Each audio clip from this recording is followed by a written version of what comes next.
রহমতুল্লাহ হামিদা ওয়া মুসাল্লিয়া। আল্লাহ পাকের দরবারে লাখো কোটি শুকরিয়া যে মহান রব্বুল আলামিন অশেষ দয়া করে আমাদের মতো গুনাহগারদের, নালায়েকদের, অনুপযুক্তদেরকে আজকের এই মহিমান্বিত মজলিসে একত্রিত হওয়ার, সমবেত হওয়ার তৌফিক দান করেছেন। সেজন্য সকলে বলি আলহামদুলিল্লাহ। কথা সংক্ষেপ, আমি শুধু বলতে চাই, কুরআনুল কারিমে আল্লাহ পাক রব্বুল আলামিন বলেছেন, কুনতুম খায়রা উম্মাতিন উখরিজাত লিন-নাস তা'মুরুনা বিল মা'রুফ ওয়া তানহাউনা আনিল মুনকার। যারা সৎ কাজের আদেশ, অসৎ কাজের নিষেধ করবে, আল্লাহ তাআলা তাদেরকে শ্রেষ্ঠ উম্মত বলেছেন। সৎ কাজের আদেশ, অসৎ কাজের নিষেধ কিভাবে হবে? আল্লাহ এটাও বলে দিয়েছেন, উদউ ইলা সাবিলি রাব্বিকা বিল হিকমাতি ওয়াল মাউইযাতিল হাসানা। শুধু গলা ফাটিয়ে নিজের শক্তি ব্যয় করে আমরা সৎ কাজের আদেশ, অসৎ কাজের নিষেধ এভাবে করার প্রক্রিয়া পদ্ধতি না। আল্লাহ পাক রব্বুল আলামিন বলেন, হিকমত আর কৌশলের সাথে আল্লাহ পাকের রাহে, আল্লাহ পাকের রাস্তায় মানুষদেরকে ডাকতে হবে। একথা আরও ভালো করে বুঝতে হবে।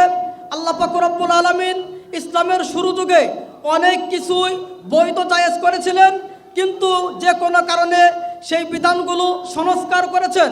মদ খাওয়া ইসলামের শুরু যুগে জায়েজ ছিল, কিন্তু পরবর্তীতে তা নিষেধ হয়েছে। কিন্তু ইসলামের শুরু যুগে যুদ্ধ জিহাদ যেমনিভাবে ফরজ ছিল, আজও পর্যন্ত তা ফরজ হিসাবে আখ্যায়িত আছে। আল্লাহ নবী সাল্লাল্লাহু আলাইহি সাল্লাম বলেছেন, মান রাআ মিনকুম মুনকারান ফালিগাইয়ির বিয়াদিহি।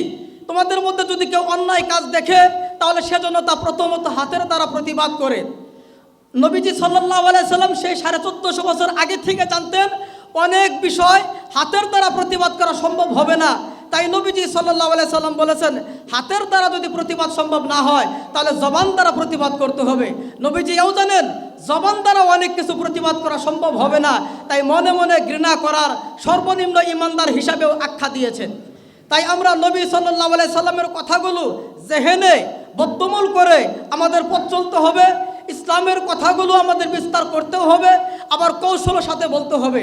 আমাদের আজকের এই সেমিনারে যে আলোচনা, যে কথাগুলো হবে, আমরা যেই কথাগুলো বলবো, কাউকে কটাক্ষ করে, কাউকে শনাক্ত করে, কারো নাম উল্লেখ করে বলার দরকার নাই।